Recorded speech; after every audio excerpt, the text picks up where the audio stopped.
Hey, welcome to Tabletop Skirmish Games. I'm Lee, and in this video I'll show you how I draw the buildings for my fantasy town maps. You're going to see well over 40 different references that you can use for your skirmish games, tabletop RPGs or novels. Let's get right into it then, and here is the mechanical pencil that I'll be using from Pentel, and then this Faber-Castell dust-free rubber just to do the outlines, and then I've got the Unipin fine line 0.8 for the thicker lines, and then for the thinner lines I'll be using the Micron 0.5. If I was to do this on a proper map, I would be using a Micron 0.2 and a Micron 0.05. Let's start with lots of different variations and styles that you can choose to do the top-down perspective. Now this is going to be for a town map style, and you can also use it for a village if you wanted to. I used the thicker pen to do the outline, and then the thinner pen to do two thin lines going down the centre. This is the peak of the roof. And then one nice way to do it is just to add a few little dots and dashes, and then some longer ones where the roof slopes down. This is my favourite style, and this is the one that I use in my own maps for Population Z and Lunaria Chronicles. There's so many different ways you can do this, so we'll start working through lots of different designs now, and one could simply be just to put the lines on one side, and you can get them joining up with those two thin lines down the centre, vary the length of them, some touch them, some don't, and then that just gives a little bit of detail, a little bit of variation, just makes it interesting to look at. Here I'm doing some lines from the same side, but rather than going all the way up to the centre, I'm just hanging back a little bit, but also flicking the pen up to get a tapering line. You can come in from the other angle as well if you want to. So I'm going in from the longer ends of the rectangle, and again just flicking that pen a little bit just to create a bit more interest with those lines. And it doesn't matter if they don't go dead straight, it all adds to the effect.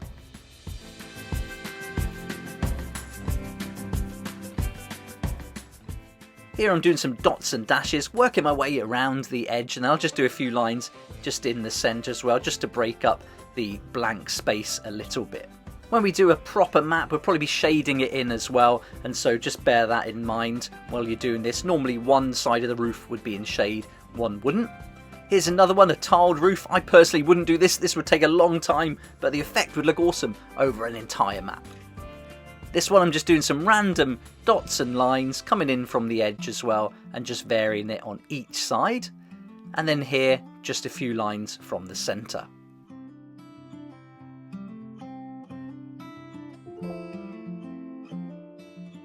It's cool to play around with the different variations, and you can make the gaps between the lines wider and narrower, all giving you different effects and different styles. And the idea with this reference guide is you can take some here, use it as inspiration to create your own style, or just use it, just take one, copy it, and then include that in your maps if you want to.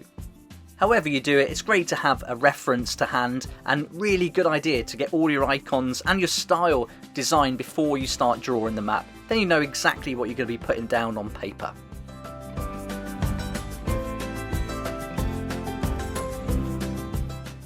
Here's another time-consuming one. You've got some curved tiles here, so again, if you want to spend a bit of time getting those details in, you could certainly do that. I'd probably do something like those tiles more for a village than a town, because the town you are going to be zoomed out quite a bit, and so you're not going to catch as much details as you would for a village scale map.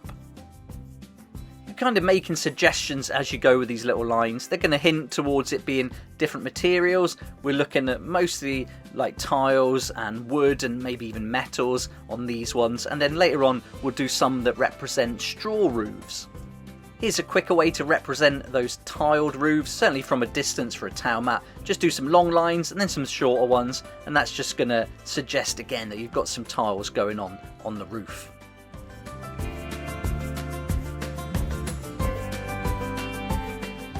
If you want to just give a hint that they are curved tiles on the roof, these little M's and N's are a great way to do it, a lot quicker than going for every single tile. And I think once you've picked out one style you like, keep with that for the whole map. Of course you can mix it up, maybe one particular building is a bit more fancy and has got a different roof, but overall if you keep the same style going with your buildings, you're going to get a very nice overall look to your map, and it's going to look like it all belongs in the same town.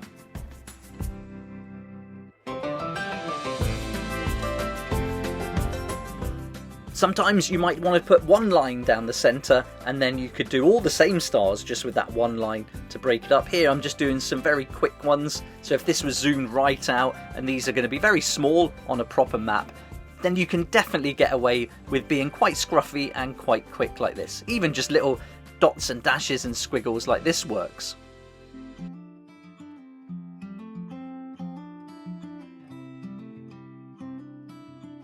I quite like this broken up line that runs down the centre, and then with some longer lines, some little dots and dashes, that's got a nice effect. It suggests there's detail going on, but because you're zoomed out, you're not going to see an awful lot of it. If you're interested in drawing maps for your tabletop role-playing game, skirmish game, or maybe even for a novel that you're creating, then I hope you find this video series helpful. This is part 3. We've already covered trees, and we've also had a look at all the tools, pens, paper, pencils, and everything that I use for my own maps. There's a lot more episodes to come as I take you through drawing fences and walls, bridges, rivers, roads, and every other element that you'd expect to see on a town scale map. But now we're on to probably my favourite way to do buildings. I love doing these straw roof buildings, and just do little squiggles and little lines like this. It gives you a really good effect overall. And when you do this on one full-size map with lots of buildings, it does look awesome. And when you start colouring in the maps, if you don't do it in black and white, if you want to add some colour, when you add like a browny yellow to this, it just looks brilliant, really makes it pop. And you can see it's just simply squiggles, lines, little dots here and there, very scruffy, but again, once you stick with that style and you do it over one entire map, it's really effective.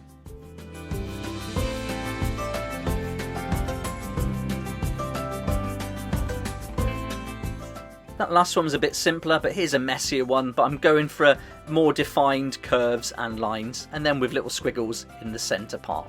You could also do little dotted, dashed line all around, and then add some interest inside, just with some lines that some cross over, some don't, and that's going to be enough to suggest that this really is a straw roof. That's all you need for a town scale. The closer we go in, like when we do the village maps, we're going down just a little bit closer. So I think that first straw one I did would probably be really good for a village. And this one as well, where you've got a lot more lines going on. But something a bit simpler would probably be better for a town scale as you're zoomed out and you're not going to see the details as closely.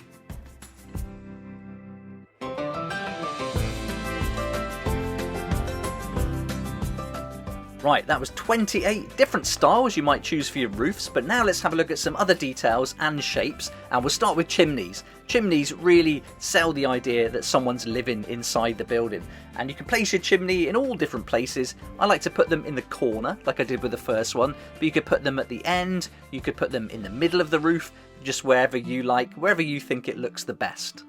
And I always start with the chimney first and then draw around it, especially if it's on one of the perimeter lines.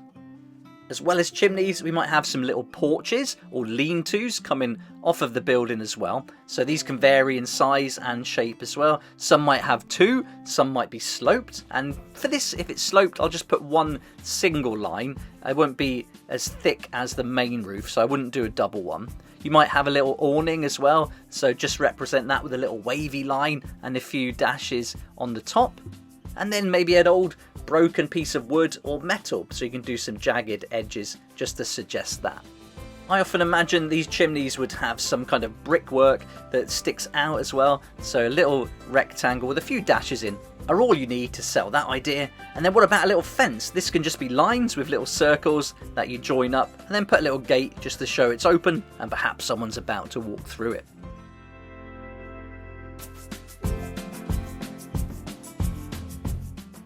If you're into world building, then you'll know it's much more than just locations. It's all about characters too, and I always imagine who would be living in these little buildings. And adding little barrels and little details really suggests that people do live there. Okay, we're going to move on and have a look at some shaped buildings now. So here we've got a corner building, and so I would do one line that goes diagonally, and then I would do the two lines down the centre. I'd make sure they join on that diagonal line as well. And then you can add all the details as normal. I'm going to stick with my favourite style for the rest of the buildings now. Then you might have one that's got a little bit of an annex poking out, and so I'll do the double line down the centre, and then I'll just imagine where this juts out from. So we're going to have two different angled roofs coming together. So I'll do a little dot, and then that's going to be my point of reference then to do my 2 diagonal lines. That creates a nice roof. This is quite a big one, so I'll do 2 lines down the centre to represent that. And on this building, you can see that the ends actually slope in a little bit, so that's something you could do as well. And if you do this over all the buildings in your town, you're creating a little style within a style, really, and then that's going to give the idea perhaps that they're better at building roofs, or a bit more creative, certainly.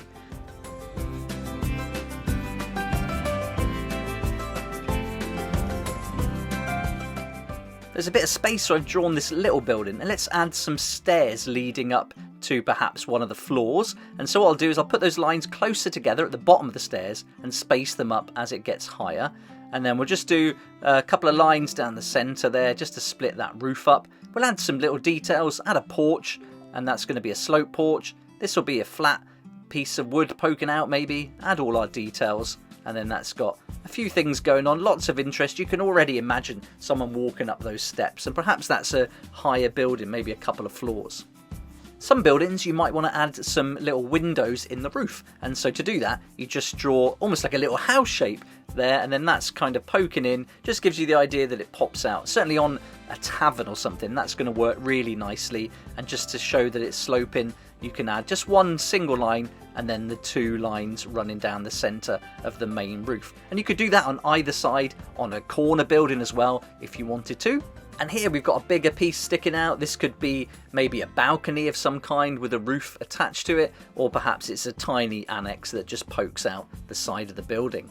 It's nice to add these little features. I think it really does break it up. Good to go with the rectangle first and then just start thinking about what the building represents, and that's good to use the tables that I'll be providing in the book that I'm creating for my maps. So look out for the town map first. That will have all the drawings we create in this series, and I'll also be giving you little tables that you can get some inspiration and prompts from as well. So that's going to be really fun. Here I'm doing a kind of church, and from the top down we've got a square tower. Anytime I do a tower, I like to add a little trapdoor. I imagine there's some ladders leading up to it. That's really fun. And then around the corners I've just made the stones a little bit bigger, and then done a standard roof for the main section of the church.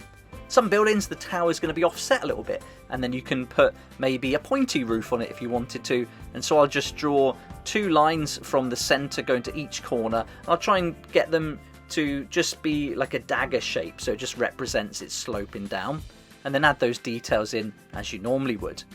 You can do something similar for round towers if you want to create maybe a castle or part of a manor house. And for a round tower, I'll draw a little circle with pencil, then I'll put in some little rough rectangles, and then I'll join them up with the curves. And you'll notice throughout this video my lines aren't perfect at all. There's loads of wiggles going on. They're certainly not straight or curved lines made perfectly, but that's going to add to the overall effect of your map. And if you wanted to do something a bit crisper, like I did in Population Z, then you could use a ruler or you could do it digitally. Alright, we're going to do a different style now. This is going to give us something that you might find maybe in a desert town. So this is a square building with some stairs leading up to the top section. And so same thing with the stairs, thinner lines going more spaced out as you get higher. Got to put a trapdoor in there, and just a few little dots and curves just to break up that blank space. You could add some barrels too, maybe even a little tent or awning on the top would look good. And here we got a little building, so let's do something with this. I've put a little awning coming out, and I've made the roof off-centre this time, so you could imagine that this is sloping a bit longer maybe, and so maybe that's not a building, it could be something you'd find in a market. Now we're on to something completely different. This is a water wheel. So we've got the rectangular building. We could add a tower to it if we wanted to. And then I'll do a similar technique that I did with the steps here. So as the lines are closer to the water, they're going to be closer together and then getting wider apart as we get higher up. And here's a couple of towers just to fill out the space. But there we go, there's a load of references, lots of different styles that you could choose to use for your town maps, maybe even your village maps as well, and I hope you found this helpful. So far in the series we've covered all the tools you need, the trees, now the buildings, and the next video we'll be looking at doing fences, fields and walls. I'll put a link down below to all the equipment I use for these videos, and if you want to see more about that then check out the part 1 of the series.